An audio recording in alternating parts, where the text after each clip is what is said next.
मंजू बेटा। हाँ जी जी हाँ, मैंने पता लगा है ये संजय और जो पवन है वो बकवास कर रहे हैं कि मैनेजमेंट नो नहीं होने देता, मैनेजमेंट ऐसे नहीं कर रहा, गलत है। हाँ जी मैनेजमेंट मेरा ही बनाया हुआ है जी और बिल्कुल जिम्मेदार भक्त है, मैंने ड्यूटी लगा रखी है। जो कर रहे हैं मेरी सहमति से, मेरे से पूछ कर रहे हैं। जी जी और जितने भी नामदान केंद्र खोले हैं जी जी वो मेरी आज्ञा से खोले जाते हैं, ठीक है। जी जी और जो ये भ्रमित कर रहा है ना पवन और संजय, हाँ जी अगदा हुआ चोरी करते हैं दान नामदान पात्रों पैसे, जो पवन का करता दान पात्र नामदान खोल रहा था, ये चोरी करा करता जी जी जब वहां से छीनना इसे। इसने सारे चोर देखा है दुष्ट ने, सारी संगत से कह दो और मेरी आवाज भेज दो जी गुरु जी कि विश्वास रखो हमारे ऊपर, जो कर रहे हैं परमात्मा कर रहे हैं और मेरी आज्ञा से हो रहा है, सब ठीक चल रहा है। किसी की बात ना दियो ना बेड़ा, कभी नष्ट हो जाओगे, भक्ति खत्म हो जाएगी तारी। ये तो काल के दूत हैं, काल में भेज रखे हैं तारा नाश करने खातिर। तो अगर मैनेजमेंट नहीं कर रहा तो ये क्या कर रहे हैं संजय कौन, इनसे पूछो। बकवास कर मेरे तो फोन पे आगे बात भी नहीं कर सकते, जो कोई संशय है मेरे से पूछ लो, रोज फोन करूँ तारे पास में घर पे। हाँ जी फिर भी किसी को शंका हो ना भगत में, तो आप यहाँ रोहतक आ जाए आपके पास, जी गुरु जी मेरे से डायरेक्ट बात कर ले। औरों की क्यों सुनते हो तुम, इनकी बात अब माइयो, नहीं तो भगवान से दूर हो जाओगे। मुश्किल शेरा पाया है, जी सारी संगत ने बोल दे मेरा आशीर्वाद है, ये सब खेल मेरा ही हो रहा है। जी गुरु जी अब जैसे मोबाइल फोन का टावर है हाँ जी वो कहीं पर भी है, अगर अगले का कनेक्शन ठीक ले रखा मोबाइल का, सारा काम देगा। तो भगवान गुरु जी कहीं पर भी है, हाँ जी सबको लाभ मिलेगा। डगमग ना हो ना घर के रहोगे ना घाट के, ठीक है, कह दिए सब ने। जी गुरु जी की तरफ से कोटि कोटि प्रणाम गुरु जी। प्रणाम बेटा, सबको कति सावधान प्यार से रहियो, कोई हावड़ा नहीं होना चाहिए। विश्वास करो मालिक पे, भगवान हम लग रहे भगवान की शरण में, रास करा न्यू कर देंगे, न्यू कर ठीक करें नहीं, प्रचार करो मालिक का ज्यादा से ज्यादा, ठीक जी गुरु जी परमात्मा करेगा उसे योग। सत साहिब जी अब देखते हैं पुस्तक मुक्ति बोध से पेज नंबर 112 से अथय पतिव्रता का अंग का सरलार्थ सारांश। पतिव्रता उस स्त्री को कहते हैं जो अपने पति के अतिरिक्त अन्य किसी पुरुष को पति भाव से न चाहे। यदि कोई सुंदर सुडौल धनी भी क्यों न हो, उसके पति मलिन विचार न आए, भले ही कोई देवता भी आकर खड़ा हो जाए, उसको देव रूप में देखे, न कि पति भाव यानी प्रेमी भाव न बनाए। सत्कार सबका करें परंतु व्यभिचार न करें, वह पतिव्रता स्त्री कही जाती है। इस पतिव्रता के अंग में आत्मा का पति पार ब्रह्म है, यानी सब ब्रह्मों यानी प्रभुओं से पार जो पूर्ण ब्रह्म है, वह संतों की भाषा में पार ब्रह्म है, जिसे गीता अध्याय 8 श्लोक 3 में परम अक्षर ब्रह्म कहा है, तथा अध्याय 8 के ही श्लोक 9-10 में जिसकी भक्ति करने को कहा है। गीता अध्याय 18 श्लोक 61-62 तथा 66 में जिसकी शरण में जाने को कहा है, उस परम अक्षर ब्रह्म में पतिव्रता की तरह भाव रखकर भक्ति करें। अन्य किसी भी प्रभु को इष्ट रूप में न पूजे, समान सबका करें, तो वह भक्त आत्मा पतिव्रता कही जाती है।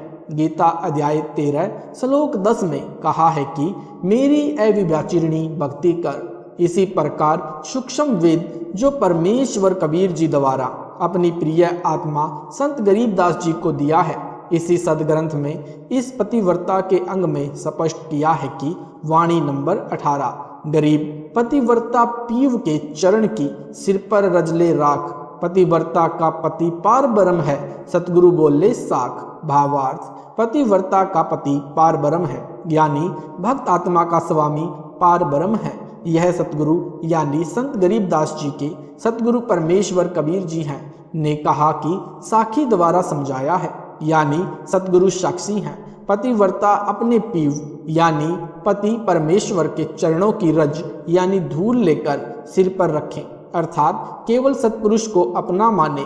वाणी नंबर 14 गरीब पतिव्रता प्रसंग सुनी, जाका जासे नेह, अपना पति छाड़े नहीं, कोटि मिले जे देव। भावार्थ पतिव्रता उसी की महिमा सुनती है जो उसका प्रिय पति है, वह अपने प्रभु को नहीं छोड़ती, चाहे कोई देवता आकर खड़ा हो जाए। संत गरीबदास जी ने संसार के बर्ताव के साथ साथ भक्ति में भक्त के बर्ताव को समझाया है। वाणी नंबर 1 गरीब पतिव्रता तिन जानिए, ना ही आन उपाव, एक के मन एक के दिशा, छाड़े भक्ति न भाव। भावार्थ, पतिव्रता उसे मानो जो अपने इष्ट को छोड़कर किसी अन्य प्रभु की उपाव यानी उपासना इष्ट रूप में न करे। उसका मन एक अपने इष्ट की ओर रहे और भक्ति भाव न छोड़े। वाणी नंबर 23। गरीब पतिव्रता चुके नहीं, धर अंबर दसकंत, संत न छाड़े संतता, कोटिक मिले असंत। भावार्थ, चाहे धर यानी धरती तथा अंबर यानी आकाश दसके यानी नष्ट हो जाएं, इतनी आपत्ति में भी दृढ़ भक्त यानी पतिव्रता आत्मा डगमग नहीं होता। इसी प्रकार संत यानी सत्य भाव से भगवान पर समर्पित साधक अपनी संतता यानी साधु वाला स्वभाव नहीं छोड़ता, चाहे उसको करोड़ों असंत यानी नास्तिक व्यक्ति या अन्य देवों के उपासक मिलो और वे कहें कि आप गलत इष्ट की पूजा कर रहे हो, या कहें कि क्या रखा है भक्ति में, आदि आदि विचार उपभक्तों यानी असंतों के सुनकर भक्त अपनी साधुता नहीं छोड़ता। Page number 113। वाणी नंबर 24। गरीब पतिव्रता चुके नहीं, साखी चंदर सूर, खेत चढ़े से जानिए, को कायर को सूर। भावार्थ, यदि वास्तव में दृढ़ भक्त है तो वह कभी अपने धर्म कर्म मर्यादा में चूक नहीं आने देगा। इसके साक्षी चंद्र तथा सूरज हैं। भावार्थ है कि जिस तरह सूर्य और चंद्रमा अपनी गति को बदलते नहीं, दृढ़ भक्त भी ऐसे ही अटल आस्थावान होता है। उसकी परीक्षा उस समय होगी जब कोई आपत्ति आती है, जैसे कायर तथा शूरवीर की परीक्षा युद्ध के मैदान में होती है। वाणी नंबर 10। गरीब पतिव्रता सो जानिए, जाके दिल नाही और, अपने पीव के चरण बिन तीन लोक नहीं ठोर। भावार्थ, पतिव्रता यानी एक इष्ट का उपासक उसे जानो जिसके दिल में अन्य के प्रति श्रद्धा न हो। उसकी आत्मा यह माने कि मेरे परमेश्वर पति के चरणों के अतिरिक्त मेरा तीन लोक में ठिकाना नहीं है। जो दृढ़ भक्त यानी पतिव्रता आत्मा हुए हैं उनका वर्णन किया है। वाणी नंबर 28। गरीब पतिव्रता चुके नहीं, तन मन जावो शीस, मोर ध्वज अर्पण किया, सिर साटे जगदीश। भावार्थ, राजा मोर ध्वज पतिव्रता जैसा भक्त था। उसने अपने लड़के ताम्र ध्वज का सिर साधु रूप में उपस्थित श्री कृष्ण जी के कहने पर काट दिया, यानी आरे यानी क्रोध से शरीर चीर दिया। परमात्मा पति के लिए मोर ध्वज आत्मा ने अपने पुत्र को भी काट कर समर्पित कर दिया। इस प्रकार पतिव्रता आत्मा का परमेश्वर के लिए यदि तन मन शीश भी जाए तो उस अवसर को चूकती नहीं, यानी हाथ से जाने नहीं देती। ऐसे भक्त को अपने इष्ट देव के लिए सर्वस्व न्यौछावर कर देना होता है, वह सच्चा भक्त है। वाणी नंबर 29-30। गरीब पतिव्रता प्रहलाद है, ऐसी पतिव्रता होई, 84 कठिन तिरासना, सिर पर बीती लोई। वाणी नंबर 30। गरीब राम नाम छाड्या नहीं, अविगत अगम अगाध, दाव न चुक्या चौपटे, पतिव्रता प्रहलाद। भक्त प्रहलाद की कथा। भावार्थ, भक्त प्रहलाद को अपने पिता हिरण्यकशिपु ने राम नाम छुड़वाने के लिए अनेकों कष्ट दिए, परंतु अपना उद्देश्य नहीं बदला। भक्त प्रहलाद दृढ़ रहा तो परमात्मा ने पल पल रक्षा की। Page number 114। बिल्ली के बच्चों की रक्षा करना। प्रहलाद को अक्षर ज्ञान तथा भक्ति ज्ञान के लिए उनके पिता राजा हिरण्यकशिपु ने शहर से बाहर बनी पाठशाला में भेजा, जहां पर दो पाधे यानी उपाध्याय यानी आचार्य, एक साना तथा दूसरा मुर्का पढ़ाया करते थे, धर्म की शिक्षा दिया करते थे। हिरण्यकशिपु के आदेश से सबको हिरण्यकशिपु हिरण्यकशिपु नाम जाप करने का मंत्र बताते थे। कहते थे कि राम विष्णु नाम नहीं जपना है या अन्य किसी भी देव का नाम नहीं जपना है। हिरण्यकशिपु यानी हिरण्याकुश ही परमात्मा है। प्रहलाद भी अपने पिता का नाम जाप करते थे। यदि कोई हिरण्यकशिपु के स्थान पर राम राम या अन्य नाम जो प्रभु के हैं जाप करता मिल जाता तो उसे मौत की सजा सबके सामने दी जाती थी। पाठशाला के रास्ते में एक कुम्हार ने मटके पकाने के लिए आवे में रखे थे, लकड़ी तथा उपलों से ढक रखा था। सुबह अग्नि लगानी थी। रात्रि में एक बिल्ली ने अपने बच्चे उसी आवे में एक मटके में रख दिए। प्रातःकाल बिल्ली अन्य घर में भोजन के लिए चली गई। कुम्हार ने आवे को अग्नि लगा दी। आग प्रबल होकर जलने लगी। कुछ समय पश्चात बिल्ली आई और अपने बच्चे को आपत्ति में देखकर मियाऊं मियाऊं करने लगी। कुमारी को समझते देर ना लगी, वह भी परमात्मा से अर्ज करने लगी और रोने लगी, हे प्रभु, हे राम, हमारे को महापाप लगेगा, इस बिल्ली के बच्चों की रक्षा करो। बार बार यह कहकर पुकार कर रही थी। उस समय भक्त प्रहलाद उसी रास्ते से पाठशाला जा रहा था। कुमारी को रोते हुए देखा तो उसके निकट गया।